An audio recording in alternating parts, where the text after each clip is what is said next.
Hey everyone, welcome back to another episode of 6 Degrees of Associations. I'm your host, Lucas McCann. Joining me today, Scott McKain, founder and CEO of Distinction Institute, Hall of Fame speaker, top 10 business author. It seems like, folks, a divergence from associations, but I promise you there's a connection here. I'm going to let Scott tell how he found this crazy world of associations, and then we'll talk turkey about distinction, business, leadership, and several other things.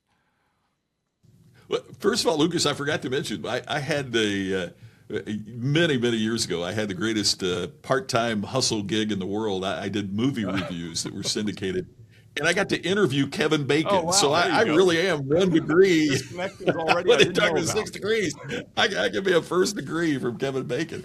He was doing a movie called The River Wild, and I had the privilege of interviewing him. I got started in this crazy business of speaking and writing because a long time ago, I was a national officer of a student organization, FFA. Now, back then it was Future Farmers of America. This is right before they changed it to just FFA because of the urban, like, small animal care and turf management of golf courses and things like that are also involved. But it's got 1 million members in FFA now.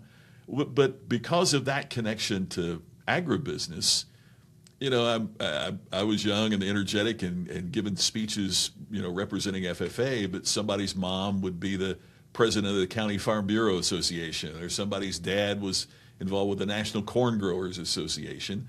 And so they would say, well, hey, we'd love to have this young guy come talk about, the future of agriculture. And one thing about ag that's really great, and ag associations, particularly at the county level, is there are a lot of them, and they didn't have a lot of money to spend, and that was great because I wanted to speak and I was really cheap. So I cut my teeth doing association meetings. But then as my expertise grew and as my business grew, because one of the things I would hope is that I'm a good listener, and so they would tell me what was working for them, both on the association level but within their respective industries. And so I was more, I was young, so I was more of a reporter than I really was, an expert. But I could talk about, what I'd seen, and then I got involved in other businesses and had a chance from a personal level to be involved in successful and some not so successful businesses and learn in the real world. There's a lot to learn there too, I found. Yeah. Oh gosh, you learn as much or more from your failures and from your successes, but associations made my career and made my business because I focused on the association market in the early days. But who's members of the association? It's the companies or organizations then that have their own respective meetings. And so I've just been so fortunate that associations are involved. And therefore, I got involved in our trade association, the National Speakers Association. And on 2 separate occasions, I've served on their board of directors. I've served on the board of trustees of their foundation. So I have been a very involved association member as well. So I'm a huge believer in what associations do and can do, both from being on the board and being involved as an association member. And then I've spoken, good grief, the privilege I've had, I've done everything from the National Sporting Goods Association to the American Veal Association. There's an association for everything. If you can dream it up, it's probably already, is what I've found. Yeah, I've spoken for the associations in the automotive market, in the heavy equipment industry, the National Association of Wholesale Distributors. You name it. But at the end of the day, every association member is coming from an organization that wants to stand out, right? I mean, and that's one of the amazing things I think is so difficult and so amazing about associations is. For many of them, you're putting a lot of competitors in the room. Absolutely. Right? And so how do you find that element that will speak to all of them while simultaneously they're kind of looking at each other, trying to get an advantage over each other, to get them to contribute to the greater good, but also to be able to take something back to their respective. There's so many meetings I speak to when I'm speaking in an association, and these folks have to go back home and justify to a CFO or a CEO why the investment in the association is worthwhile for their respective organization. So the challenge to bring information about distinction and about I own the trademark, federally registered trademark on the term ultimate customer experience. But right before we went on, you were saying, it could be the ultimate member experience. Which is what everybody's seeking being in our important. industry. Absolutely. Yeah. So those are topics that have fascinated me for a long time, and I've been very privileged to write and continue to write books about it and speak about it. I've been in all 50 states and 40 countries now, speaking on the topic. And forgive me, I meant to mention that at the beginning of the intro too, that you've been in every state, the connection. I'm learning more as we go along about the connection on the association side. We didn't, as we discussed before, that wasn't obvious coming in, but it's teeing up well. One of the things within distinction that you talked about that that I've learned is storytelling, right? The importance of storytelling. How do we think about this for an association? They have a story to tell. They have an advocacy story. They have a member story. How do those two things connect? Distinction, storytelling, associations. Well, it's funny you bring that up. I hadn't thought about this, but I learned about that not through speaking, but through when I was doing the movie reviews and interviewing the directors and the celebrities about how did they tell a story. Because there's some that are very compelling, and then there's some you just can't wait for the movie to be over. What's the difference? And what I learned from them is great stories are told in 3 acts. Act number 1 is the introduction of characters in conflict. It's who the movie is about, but if you notice, they're always in a situation that needs to be resolved. Act number 2 is all the things they do to try to resolve that conflict. They meet a mentor, or they have another challenge, or something happens along the way. And then Act 3 is the heroic resolution of the conflict. Okay, so I understood that about movies and storytelling, and it works for a 30-second commercial for Tide detergent as well, right? My laundry is dirty, dingy looking, right? Everybody else's kid has on a bright uniform. Oh, now I find Tide, and my kid's uniform's as bright as everybody else. But what I learned when I was thinking about this for the association market and the corporate market is that because association leaders have a sincere desire to solve the challenges of their members, they often skip Act 2. Here's the conflict, here's the problem. Oh, we can solve that, right? And there's it would be like if in the movie Taken, his daughter is taken, he gets off the plane and she's sitting there in the United Club having a drink. That's not a movie, right? I found it. There's no drama to that. So part of what I think association leaders have to do is to intensify the search for resolution. It's part of what will make them distinctive is, hey, you could go off and do this on your own. You could recreate or try to all the things the association brings and exacerbate the difficulty of the search, because the resolution, the fact that you're going to be around other industry experts, the fact that associations can bring in outsiders like me and others, and Randy Pennington, my buddy Chad, on recently, that can bring you this global perspective that you may or may not be getting in your own organization, that we can combine this expertise very intense in our field with an outside global view, with all these other services that we can provide, so you don't have to reinvent the wheel. And we can do this in a way that makes economic sense, that makes educational sense, that makes all kinds of sense for what your organization is going through. Yeah, absolutely. Well said. That Act 2 is really, really important. The other thing I was thinking about while you're talking is this isn't just a one and done movie, right? There's Act 1, and then 6 months later, you need to reevaluate, maybe less, right? There's this historical sense that you put together a strategic plan for 5 years, and you figure out all the problems. But I've recently, heard business today is moving at the slowest pace it ever will. And so the time at which you need to reevaluate and look at, what are your Act 1 problems so that you can start to formulate, and then layer in maybe 7 or 8 movies happening at once, playing at the same time. You bet. Yeah, we're a multiplex. That's it. And you have to be watching all the movies at once if you can. And the other thing when I interviewed James Cameron, one of the things he told me is he said, that's what made Avatar so much better than Titanic. And I said, well, what do you mean by that? He said, well, Titanic, pretty hard to do a sequel. Right.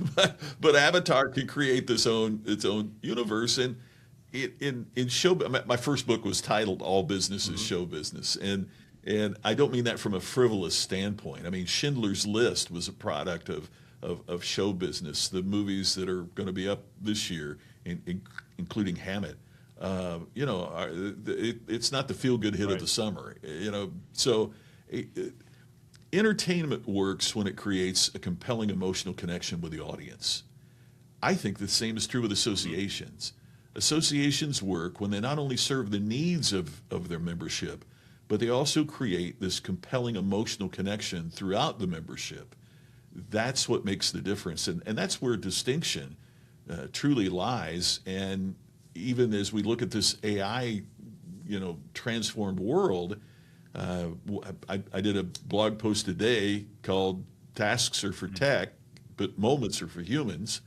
And so smart associations and smart members are going to figure out how do we leverage our repetitive tasks onto the amazing technology that's available, but also then how do we revitalize humans to create these moments that matter, whether it be for our customers in a corporate sense, whether it's B2B or B2C, or whether it's for our members from the association sense. Yeah, absolutely. I think that's one opportunity that AI creates for associations to allow them to focus on that. If you go back to Act One, is there a problem for associations, though, that same scenario creates? Yeah, I think, gosh, any association executive is going to say a problem. We got, let me read you the list here, but I think there's an overriding issue, and that is relevance. How does an association, and goodness only knows, the association meetings that I attend, we want to talk about the history of the association as we should. But we also have to make certain that we're relevant to the challenges that members are facing, and I think particularly younger members are facing. Man, I'm of an age where when I joined not only the Speakers Association but other associations that were part of the businesses I was working in, there was a ladder to leadership. You had to pay your dues, you had to work your way through. But I think sometimes, and I say this respectfully, I think sometimes that means that once you get to a position of leadership in an association, it's kind of easy to say, "Hey, wait your turn. Work your way through the chairs like I did." You got to, right? Yeah, and I had somebody after a meeting. This will sound a little off the subject, Lucas, but after a meeting, a guy came up to me and he said, "I thought this was so profound." He said, "Where did you eat at Thanksgiving?" And I said, "Well," he said, "No, like when you were a kid. Where did you eat it?" "Well, at home." He said, No. Where did you sit?" And I said, "Well, the kids' table, right? You said, of course, you sat at the kids' table." And then he said, "Do you realize that many families today don't have a kids' table?" And I remember there was such a rite of passage that, that first time that you didn't eat at the kids' table. You didn't. Yeah, and he said for many families today, they don't have a kids' table, and so the opinion of the kid is engaged in the family discussions much earlier. Families now will sit down with the kids and talk about where do we want to go on vacation. My dad said, "Get in the truck." I had no say. I had no vote. Yeah, and so. It's no wonder that a young person that's been raised sitting without a kid's table, or that participated in family decisions much earlier than what I did at my age, now comes into an association and is told to sit over there at the kids' table and you're not going to plan what's going on. And then they're like, "Hey, wait a minute, this isn't the experience that I had when I was younger. I've been involved. Why are you telling me to do this?"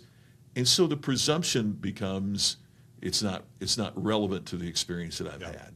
So I think that if we can tackle that from an association aspect, it will help resolve this other myriad of problems that association board members and association executives are Yeah. experiencing. I agree. You've touched on potentially something much larger, and that sort of surrounds the idea of, are we changing things because we didn't like how they happened in a previous generation, and is that for good or for bad? If I have a negative connotation to the kids' table, I'm taking it away, Yeah. when maybe the graduation from a kids' table was actually a good stepping stone in my development. And so Right. you got to really kind of zoom out and really stop and think about those interactions before you go changing a cultural norm. Now, sometimes, Oh. obviously, Scott, you got to change a cultural norm. Things, they were the wrong way. Yeah. Yeah, couldn't agree more. And I think there is something about going through the chairs and the rites of passage that we have along the way that maybe we're eliminating and shouldn't be right now.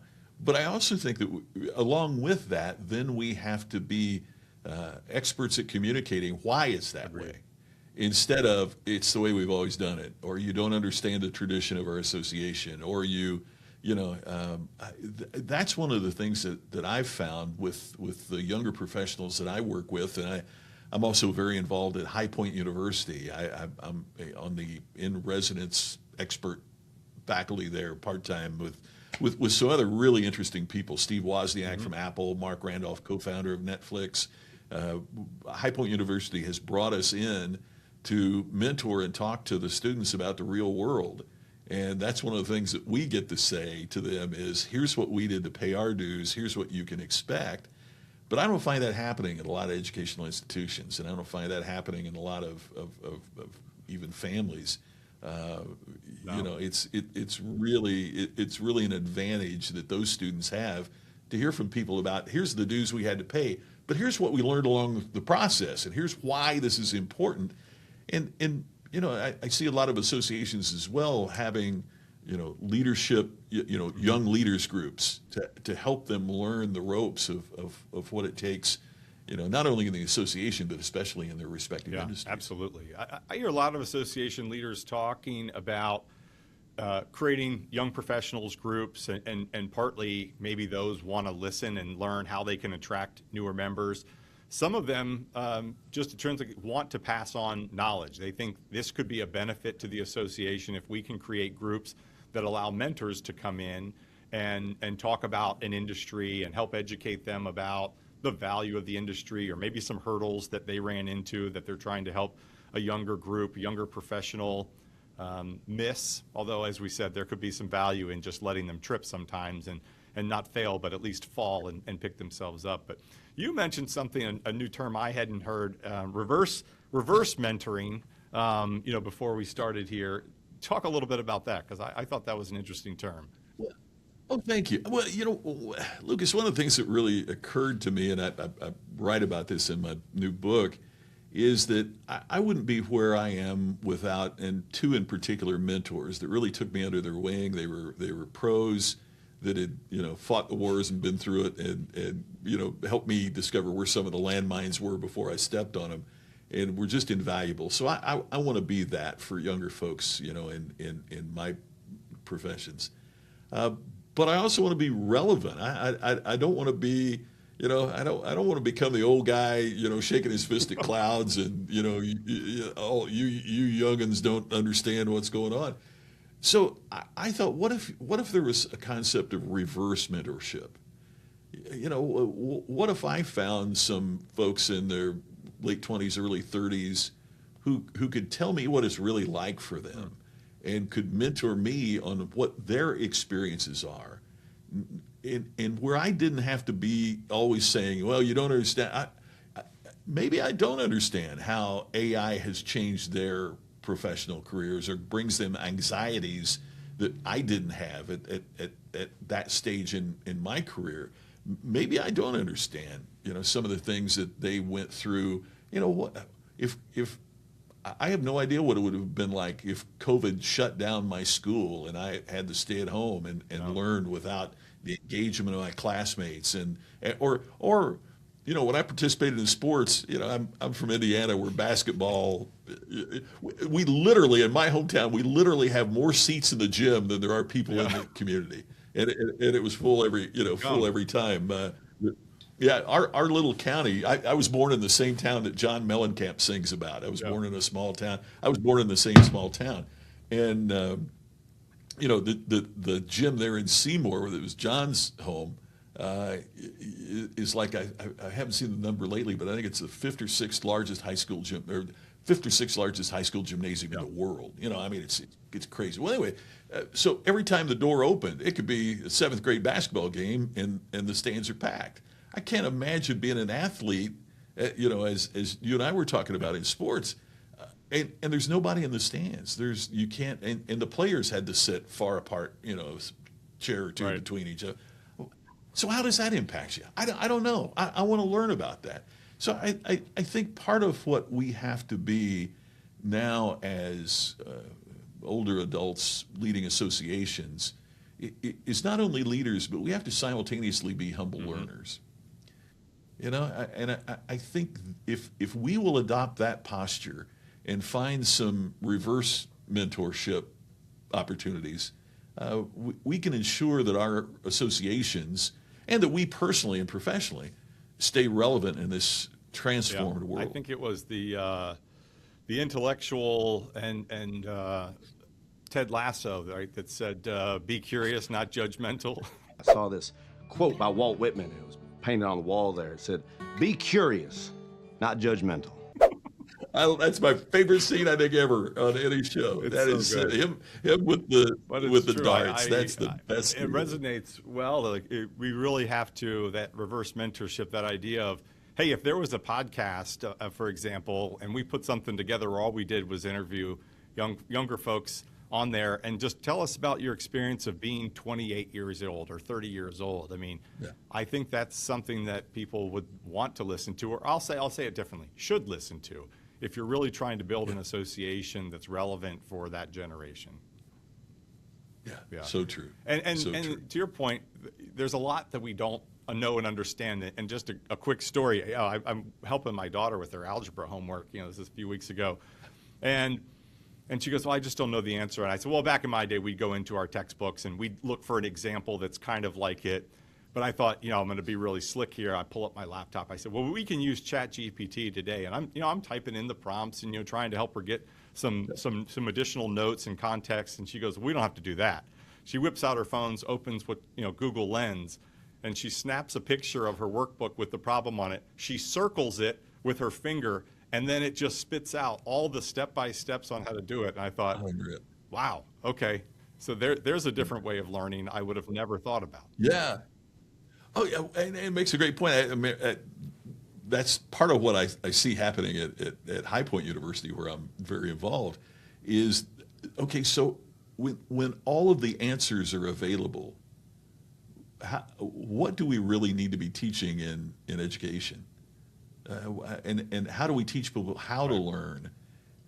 Because the answers are gonna totally change. It's just amazing. What in the new book, one of the things I write about is that if somebody would have come to me 5 years ago and say, "Hey, give me 2 products that'll be around forever, 2 products and I would have said Google search and the iPhone. Yeah. And in the same week, the CEO of Apple, Tim Cook, said, "I foresee a day, and it's coming more rapidly than we want to admit, that the iPhone will be like the beeper." If you saw somebody with a beeper now, you'd think, what in the world, right? But we all used to have them on our belt, and we were the way of the world. He said the iPhone's going to be that, and the CEO of Google said, "Google search will soon be irrelevant, because what we did was show you where to go to get an answer. AI just gives you the answer. So why do you need to search?" So in an unbelievably short period of time, the 2 products that, and I research this stuff, it's my job. The 2 products that I said would be here forever, both the CEOs of the companies that run them say, we're moving rapidly toward irrelevance. So if that's the case, with all the money that Google and Apple have to spend on predicting what the future is going to be, how do you and I deal with this? How do associations deal with that, particularly in traditional industries? We really have to change the paradigm of how we stay relevant and what we do, so that we transcend the turbulence that's out there today. Those are two good answers. I probably would have been in my top five up there with tissues and tennis shoes. Uh, Yeah, not going right. anywhere, but Yeah. who knows? All that could change as well. But yeah, I mean, if Google search can be replaced, what can't? what product is safe, right? So Well, I want to talk about. You mentioned the book. I want to talk about the books in just a minute. One other question thanks. on sort of that relevancy of associations and storytelling in the day, and I've heard you talk about just as important as defining what the association is and telling its story is talking about what the association is not. Right?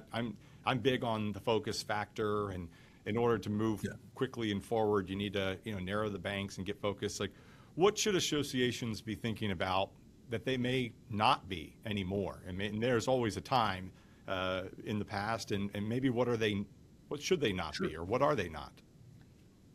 well, I think, and Lucas, this is just from my perspective as having been an still being an association member and having been on an association board. It comes from our heart being in the right place. That's the challenging aspect of this. We've broadened our services. We've broadened our scope. We try to be all things to all people because we want to serve more members and we want to serve them. I remember a time when I was on the board of the National Speakers Association, and a person, one of our fellow board members, was saying, we should expand who we're serving. If you're a high school teacher, you're speaking, you're communicating, you ought to be a member of this association. If you're a TV weather person, you're communicating every day with an audience, you ought to be a member of this association. And there was a real movement to make that happen, and that's just a microcosm. We're trying to serve more people, and also we're trying to get more members, obviously, for fiduciary responsibilities that we had as a board. And it was also a younger member of the board that said, I got in this because I wanted to be a better speaker. I wanted to run a better speaking business. Why are we trying to be all things to all people? And man, for me, the light bulb went on over my head as a board member to go, maybe our distinction is not only in who we serve, but who we don't want to serve. Yeah. That's not, but associations, and this is not a very political correct or popular thing to say, but associations by their very nature are exclusionary. Sure. The American Medical Association really doesn't want me. Nor should I want to be a part of them. But they're really clear, right? They're really clear that I can't be a member. I've spoken, all different types of associations I've mentioned, but I have no business being a part of the Funeral Directors Association. That's not my group. And so by the very nature, associations are exclusionary, but yet simultaneously, I see so many that's tried to do so many things. Steve Jobs is an overused example. I realize it, and there are challenges with his leadership. But if you look back, one of the first things he did when he came back to Apple was cut the heck out of the product line. And nobody ever says, I love doing business with those folks. They're exactly like the competition. When I got down on bended knee to propose to my wife, Tammy, I didn't say, honey, would you marry me? You're just like every other woman I ever date. I hope not. That would be a horrible proposal, right? It is, distinction is found in our differences, not our similarities. And so part of what I think association leaders and part of what association boards need to be talking about is what are we and what are we not? Let's stop trying to be all things to all people. Let's focus on our uniqueness. Let's focus on what differentiates us from other groups. What can we do to focus on? And you mentioned the word focus, Lucas, and I, like you, I am a big fan of that word. What can we do that no one else can do? What can we bring to our membership that there's no other place they could get it? And then just promote the heck out of that and serve that and do that in the service of our members. A buddy of mine, Larry Winget, says the key to success is to find your uniqueness and exploit it for the good of others. And we tend to think of exploit as being a bad word, but there it's a great word. It is leveraging our resources to do all we can in the things that make us unique. Yeah, I think that's a great quote. And I really like that. I've been in a conversation recently about words that have seemingly one connotation but have been changed or evolved. Tolerance, I think was in that conversation as it can go both Yeah. ways. To be overly Consequences is another tolerant one that could be strikes me. bad. To Yeah. not be tolerant at all could be bad, right? And so I like that Yeah. reference. Yeah, we tend to think of consequences as being a negative. There'll be consequences. Well, there's consequences. There's great consequences. If I'm disciplined to get my work done, hey, what's the consequence of that? I have more free time because I haven't frittered away my my work time. So, yeah, I love what you're saying there, and we need to think about the consequences of doing the right thing and exploit the things that we can. And yeah, tolerance is another. Another saying of my buddy Larry is, what you tolerate is what you've endorsed.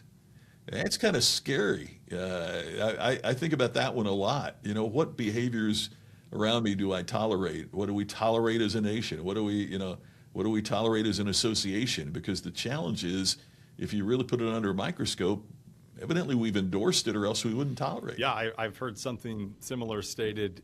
Every decision you make is a vote for the future that you're going to have. Oh, I love that. You're voting all day long. I've been writing that one down, man. That's a great one. That's a great one. Let's talk books. I mean, you got several books out. The newest one. Can we talk about the newest one coming out? Tell us the inspiration. Sure. The topic must be around distinction, and how is this distinct? So I went through a personal tragedy several years ago. I lost my first wife to cancer, and through that process, I had to shut my business down. And I wanted to be the best caregiver I could be. And so I was out of so now I'm trying to get back into the speaking business, and this is where the whole distinction aspect came from. It's a hard business to jump back into because there's so many alternatives, there's so many things out there. So I thought, well, how do I differentiate myself in the marketplace? And that's where the whole idea about distinction started, 15 so years ago. And standing out, how did you stand out? Well, there wasn't anybody writing about it back then. And so the blinding flash, the obvious for me was, hey, if I need this for my small business, what's the chance, other businesses are going to need it? So that's how it all began. So now as an association member, I go to my association meeting this last year, the National Speakers Association. I counted over 30 speakers that said their expertise was teaching you how to stand out.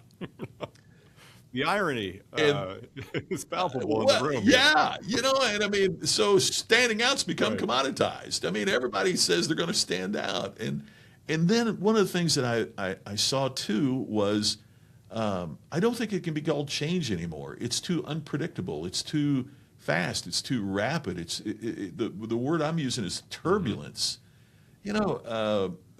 Rolex always looked to their competition was Patek Philippe, was Tag Heuer. And then Apple comes out with this and blows up the watch business. Blockbuster focused on Hollywood video, not Netflix comes along. And I mean, there's tons of examples like this. So you may not even know where the competition for your association or your association members may not even know who's going to, revolutionize the business. So I'm thinking about, how do I write about that? What is beyond distinction? What does it take it to the next level? How does AI impact this? Sure. Because, if my competition can get all the answers just like I can, we all have the same resource, what do we do? And I have to tell you, I got contacted by this guy, and he said, want to see what you're thinking next about distinction, because your first book, All Business is Show Business, was one of the few books that I kind of used as my Bibles to help me build my business. And I've read everything you've written, and I love what you've written. So if there's anything I can do for you, I'd love to do it. And I'd love to know what you're thinking next about distinction. Signed, Jesse Cole, Savannah Bananas. Wow. So I went to Savannah, and I talked with him, and he was kind enough to write the foreword for the new book, in fact. Jesse's great. But it really made me think about, first of all, we never know who we're going to impact. But the second thing was, if this guy that has taken this little tiny idea of his that now, they're going to sell over 3 million tickets this year. They're going to, they're Hopefully I'll get one. Yeah. and if he is thinking about, wow, what's next? How can I envision what's going to be different? I'll give you a quick example I used in the book. One of the things that makes Jesse mad is if you say they're the Harlem Globetrotters of baseball, because he said the Harlem Globetrotters. He said, yeah, we're both entertaining, but he said we're really playing a game. We're not scripted.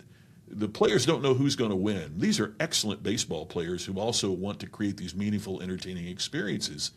And so the way we do that is we're going to create Banana Ball, the rules that we play by, but now they're expanding with more teams, and there'll be a whole league, and they'll travel everywhere, and they're playing. The players are seriously trying to win while they're being entertaining. That's how he's envisioned the future. What if I create my own version of the sport? Which is so unique and so different. So I'm thinking, if this guy is thinking that, how do we create something where there's kind of a playbook so businesses and associations and individual professionals can be thinking in this way that's really beyond distinction? So that's what the book's about. I hope it's of value to associations and to their members and to the organizations that read it, because it is such a rapidly transformed world and such a turbulent time right now. We need to think about how we're thinking. That's a great example. I mean, when you said he gets mad that you call him the Harlem Globetrotters of baseball, I initially thought, oh, is that because they kind of fizzled out and that's going to happen to him too? But no, it was, hey, I could draw a parallel, but now I need to distinctly create a different model altogether so that I'm never in the same breath as the Harlem Globetrotters again. Right. And I think that's very profound and something to strive for, that he didn't just change it, he reinvented it altogether. Yeah, and I mean, he's thinking about, where we're going to be in 5 years and 10 years and that, and also anticipating what can we control and what can't we control. So how do we get prepared for those things we can't control? An example I use in the book, when I'm in the process of writing, this thing came out about DeepSeek, the Chinese AI that was made for like a 25th of what ChatGPT had spent to build their language model, and was really good and didn't use the high-level NVIDIA chips. And NVIDIA lost like $800 million of market cap in a day. The entire market in AI went down $1.5 trillion in a day. So if the AI companies can be disrupted, right? If this major disruptor can also be disrupted, none of us are going to be immune to, whether it's associations, whether it's the members that you represent, none of us are going to be immune to this. So that's what I've tried to do, is to look and see what we can do, that we can transcend this turbulence that is undercutting all of us. I won't say nobody saw AI coming, because there's certainly been people who have been talking about AI for decades. But the majority of people, when the cell phone was created, thought, man, this just changed the world. Right before that, I think they said the printing press was the most influential piece of technology that had ever been developed that impact on the world.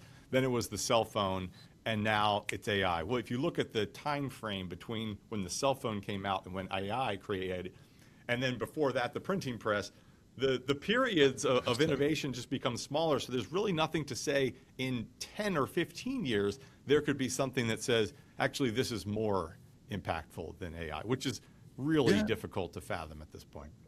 That's a great point, Lucas. I mean, it's almost impossible to wrap our head around that there could be something that is more transformative than AI. And we're in the really early stages, when you think about it, of AI. I mean, we're still at the tip of the iceberg, not the whole bunch of it underneath the surface. But there will be, just as we thought about the smartphone, or we thought about, I think about that big thing I had in my car that gosh, I could, and for all of us, the first conversation was, guess where I am? I mean, we couldn't believe we could actually, make a mobile call. And now these are just ubiquitous. I mean, it's just, years ago, I had my first smartphone, and I was flying to a speech, and this guy gets on, and he sits next to me, and he looked familiar, but I couldn't place him. And then he leaned over and he said, just got to say, this is one of the things that gets me. He said, you have more computing power in that than I did when I went to the moon. And it was Jim Lovell of Apollo 13. And so we talked about, just you would never imagine that you have in your pocket and carry around today more computing power than they had when they went to the moon. I mean, the world is crazy. It's great. I can't wait to see what's happening next. Although the turbulence that it is creating is also a little bit terrifying to a lot of folks. And distracting, right? It's hard to think of the next thing if you're still trying to wrap your brain around what's now. Scott, are you open to some lightning round fun questions? I'm going off cuff here, and I didn't prompt you with these. I hope that's all right. But with your uniqueness of travel and speaking, I want to tie some association things in here if you don't mind. So, off the top of your head, as I didn't, what's an underrated city that you've spoke at that associations should be thinking about for their events, right? Everybody thinks about, Orlando and Houston and Vegas. There's some big, very well known. What's maybe a lesser known city in your opinion that could be a great spot for an event that you've been? Well, I am prejudiced, but and living in Vegas, obviously, that's I love Vegas and Orlando. I get to all the time and that, but I'm prejudiced being a Hoosier. I think Indianapolis is one of the great convention cities of the world and really underrated. And I mentioned I got my start in FFA. I just went back to the FFA convention in Indianapolis, and they had over 70,000 registrants at that convention. And so the ability of Indianapolis to handle both small groups and the biggest meetings in the world it's really amazing. Just announced this week, Ritz-Carlton is coming to Indy. Hilton is opening their top of the line hotel there, and I just love Indy because the other thing is, as I understand it, more hotel rooms connected, through the skyways and that than any city in the world. So I got to put a plug in for Indy because it's just a great place to have a meeting. That's good news for our industry is, Indianapolis is where the ASAE is having their annual meeting, coming up in August. Oh, I didn't know that. This year. I should have known that. God, we got flying blind there. Check it out, right? That's the association Super Bowl. I would love that. I was on an interview a couple of weeks ago. I was told there's also one of the largest ag shows happening just outside the city at the same time. So, when ASE probably thought, hey, I'm going to get just this wide open Indianapolis city and take over, they may have a little bit of competition, and there's, with the ag show happening as well. Well, but the thing of it was, and that was the other amazing thing to me was here FFA had 70,000 people, and in the hotel I was staying at the Intercontinental, and there were 3 other conferences going on in that hotel. And I got on the elevator, and Steve Kerr, the coach of the Golden State Warriors, was on the elevator, and I'm like, he said, yeah, well, we're playing the Pacers tomorrow night. We're in it, so the scope of that city is beyond, I think, what the average person realizes in terms of its ability to handle incredible meetings and conventions. Yeah, absolutely. I know I sound like a shill for the for the CVB there, but they'll appreciate it, and it's relevant because I also think that's a great city for a convention, for a conference. It's clean, easy to travel to. There's a lot of pros in that column for that city, so I agree.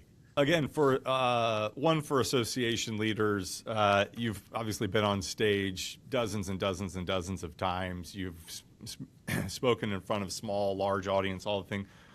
What is one of those things that the association should be thinking about, besides bringing on really good speakers that engage, that they can do to kind of enhance that experience? Like I'm sure you've been to ones where, hey, I really got set up really well. This was really thought through, and it just enhanced the message by 10x. And then you've been to those where, hey, I could have gotten a little more help. I mean, the message is going to be great regardless, but what are those ancillary things outside of the speaker? I am so glad you asked that.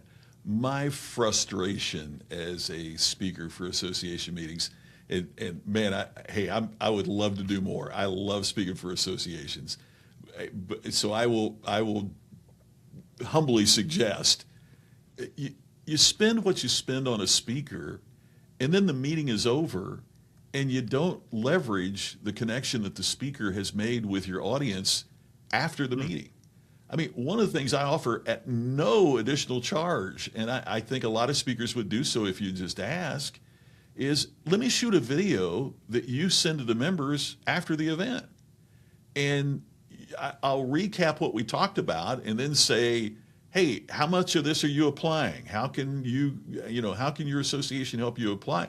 But the other thing is, it also says to the people that didn't go to the conference, oh, wait a minute, I should have been there. You want to create that FOMO, that fear of missing out with the people that didn't go, so that they, in turn, they come next year. What are ways that you can leverage the investment that you've made? And a lot of us, I know I do, I'll include that. I mean, I just want to be a service. So let me shoot a video. Let me do a 3-part mini training program. Let me do something so that all this investment in your annual meeting then continues to pay dividends that become the attraction for more people to go hear whoever next year's speaker is going to be and to attend next year's event. I've never heard that, and it is so good, Scott. If you write the blog, the top 5 or the top 10 things you can do to maximize your return on speaker investment, I'll commit to promoting it whatever channels I have access to. That would be an excellent. I would love to do that. And blog, I mean, for example, here, I mean, I'll just throw another one in. Why don't you have? And some associations do this more do the pre than the post.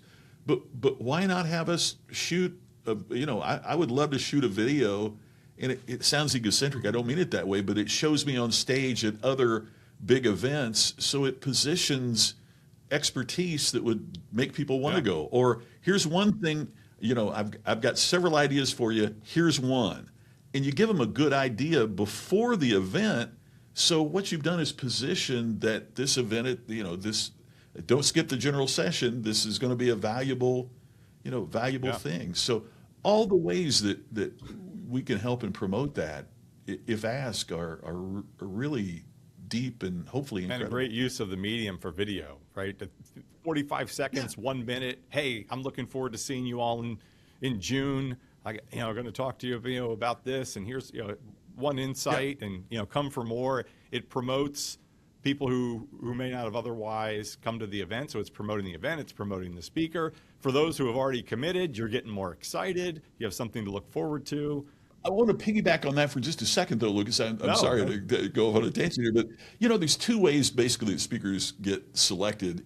One is somebody in the association has heard us and they recommend us, right?